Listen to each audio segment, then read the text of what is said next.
Panther Nation, what's good? Today we're going to take a look at our red zone issues. Who's to blame? Joe Brady, Teddy Bridgewater? Let's find out. You are now tuned into the Panther Nation podcast. Galore. He's intercepted by Keekly. Keekly inside the 20 to the 10 and to the end zone for another Panthers. All right, what's good, people? So today we're going to take a look at the red zone efficiency. It's not good. We rank 30th, 3-0 in the league in red zone efficiency. We're scoring on only 38.46% of our red zone attempts. It's not good. We're settling for a lot of field goals, and we're going to take a look and see why. Between the 20s, we're pretty solid. We're pretty solid. In fact, we rank 8th in the league in getting to the red zone. So we can get to the red zone no problem. We can move the ball. Defense is setting us up, put us in good position. But right now, we just can't score for some reason. And I don't know what it is. And today we're going to take a look at it. So we're going to dive into these plays in the last game. Last game against the Chargers, we had 6 red zone attempts. 5 of them we had to settle for field goals, okay? That's not good. And we're going to take a look at those 5 plays and see what happened, all right? Is it Teddy Bridgewater? Is it the play calling? Let's take a look. All right, Panther Nation, so what's good? Let's take a look at the first play in the red zone and see who is to blame for this. Again, we're going to say, is it Joe Brady? Is it Teddy Bridgewater? Or is it some other circumstance? All right. So that's our 3 options, and we're gonna take a look at it. And let's take a look at the first one. All right. So this is play 1. Again, this is I think 3rd and 9 in the red zone, and we're gonna go up for a pass play. And if you can see this right here, this is a problem. Okay. Greg Little gets blown up, flushes Teddy. I started off slow here. Flushes Teddy out the pocket. Again. If you check right here, you got an open Ian Thomas, but you can't see it right here. But the line to gain is up here. So even if he throws it right here because he's under pressure, who's to say he may or may not get the first down there? So, but he's being flushed out the pocket right now. And you also got, I think this is, let's see. Yep. So you got DJ Moore right here. DJ Moore breaks his route off. He goes out. Curtis Samuel up top. And then you got Robbie Anderson coming across the back here. This is scramble drill right now. All the routes are broken off. They're doing their own thing at this point. And so if you see here, I'm thinking maybe boom. Stop that. Boom. Right here. I think Teddy has the opportunity to throw the ball to DJ. It would have to be a very, very, very good, precise throw. But I think he has DJ right there. For a potential touch, maybe not a touchdown, maybe he has room, but at least a first down at minimum. But he had to throw that ball prior to me pressing play because you can see right here, he's coming up to the line of scrimmage, and once he passes that line of scrimmage, he cannot throw the ball. So he had a split-second decision to make. He ended up tucking it. That was not the right decision. He probably should have thrown the ball. So I think there's a couple people to blame for this. The first, I think the biggest blame has to go to Greg Little. Greg Little got blown up, and again, we'll go back to it. Greg Little got blown up right off the rip. If you keep an eye on Greg Little right here. He got blown up off the rip, and again, that's what caused this play to go haywire. Boom, he got beat. He's flushed, and then I think he probably could have made a split-second decision to throw it to DJ, but he didn't. So that's the first play. And again, I'm going to chop that up to execution on the offensive line. And I think Teddy takes a slight blame. I think he takes, about 25% of the blame for that, for not finding DJ Moore. All right. So that's the first play. All right. So this is 3rd and 6. 3rd and 6. We're on like the 11-yard line.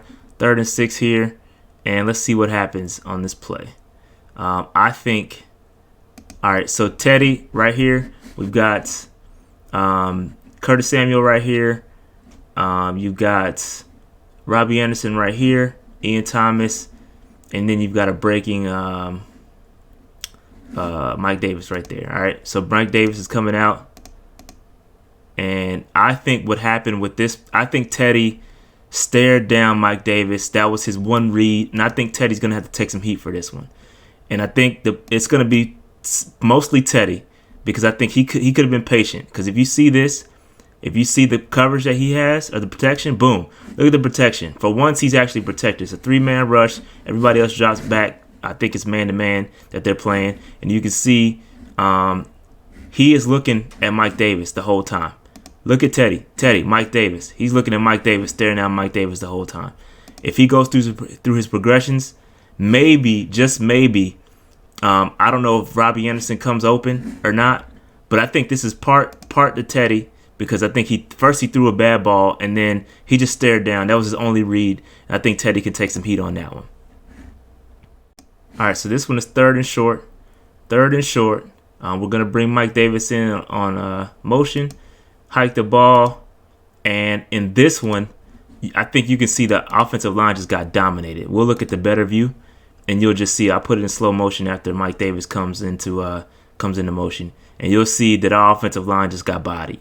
I'll slow it down. Boom. Here we go. Look at Joey Bosa inside move on Trent Scott. Got him out of here. Inside move on Trent Scott. And then the guard. I think there was a miscommunication between the guard and Chris Scott. Reed and Chris Scott. All right, so here we go. Watch this right here. Boom. He misses. There's a miscommunication on Bosa. I think it's hard to see who was responsible for what, but that play just got blown up by the defense. Well played by the defense, but our offensive line darn sure didn't help. So I'm not gonna say that was a bad play call. I'm gonna chop that one up to execution for that one. So that's 2 for execution so far, and one for Teddy. 2 for execution right now. 2 for execution, because I think that was a pretty good play call. I just think that the offensive line got blown up on that call. All right, so this is the one we got bailed out on the field goal attempt. So this one technically didn't count, but it still was a failed third down attempt, and it could have been bad had we not scored on that screen of Mike Davis. But you can see this play, we just got cute. And I don't like this play call. I'm going to give this one to Joe Brady. Joe Brady got to catch his heat. But if you can see, I think this is, again, another miscommunication on the offensive line. We can just watch it as it goes slowly. So you can see, boom, I think 67, Miller is supposed to come out and hit this linebacker. Nobody catches this linebacker right here. He takes the perfect angle. Maybe Curtis could have went around, but Seth Roberts had him blocked up. I don't know that he would have, if he would have got around that corner. But again, not a good play call. You got cute on 3rd and 2. You try going up the middle, and that didn't work. And then you try going around, and that didn't work either. I think you got too cute on that one. So I'm gonna give that one to Joe Brady. I'm gonna give that one to Joe Brady for a cute play call.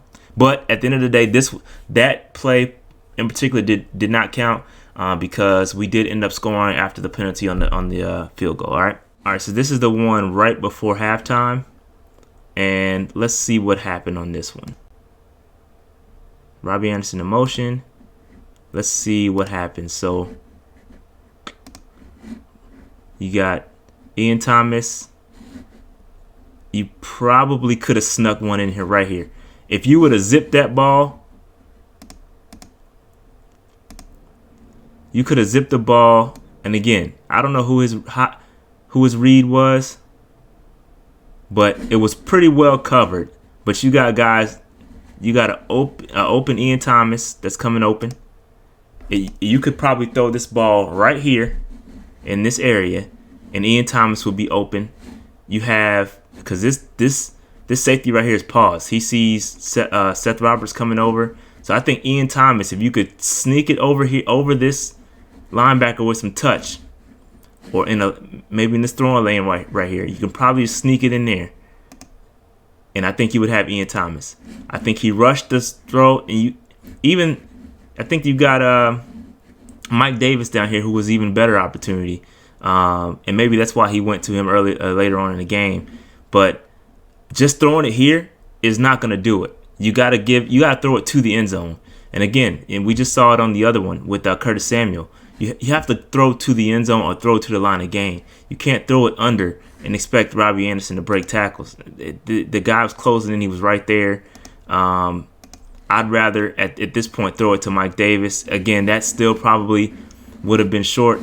The best option right there was to throw it to Ian Thomas when he came open, because you're throwing it to the end zone. You got to throw it to the end zone. So this one, I'm not going to blame. I'm going to call this one on Teddy. This one's on Teddy. So you got 2 for Teddy, and you got 2 plays where Teddy could have been a better. He could have went through his reads a little bit better. But for the most part, it is what it is. Here's another one. This is another play later on in the game. This was in the 4th quarter, I believe. And this is not a pretty call. I watched this one, and I'll let you guys see. So Teddy calls an audible here, and you'll see short. This is short hook route.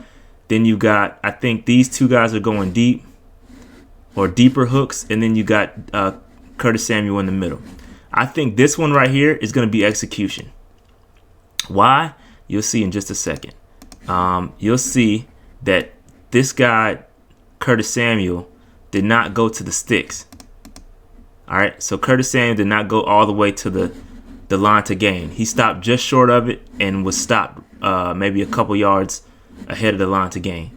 So that one's gonna be on Curtis Samuel. You got to push your route a little bit deeper, know where you got to be, and get there as quick as you can. And I don't think Curtis Samuel did his job on this part. So I'm gonna say this one is execution. All right. So as y'all can see, there was a lot of blame to be spread around. However, I gotta apologize. I gotta apologize to Joe Brady, because I don't think Joe Brady was the issue in this particular instance. Again, we're able to move the ball through the 20s pretty well, between the 20s pretty well. But for the red zone, I think it's just going to take it's no need to hit the panic button just yet on the red zone stuff. And I'm guilty. I'm going to be honest. I'm guilty of it, but there's no reason to do so just yet. I think the team is definitely taking their time or trying to figure out each other.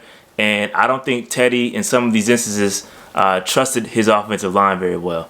Sometimes he had time to sit back and go through his reads, and he didn't. He just, you saw where he just one read to Mike Davis, and it was a failed play. I think if Teddy takes his time, maybe Teddy needs to take some more chances. We all know that Teddy is not going to. He's not going to make a mistake. He's going to do his very, very best, and sometimes he plays very safe.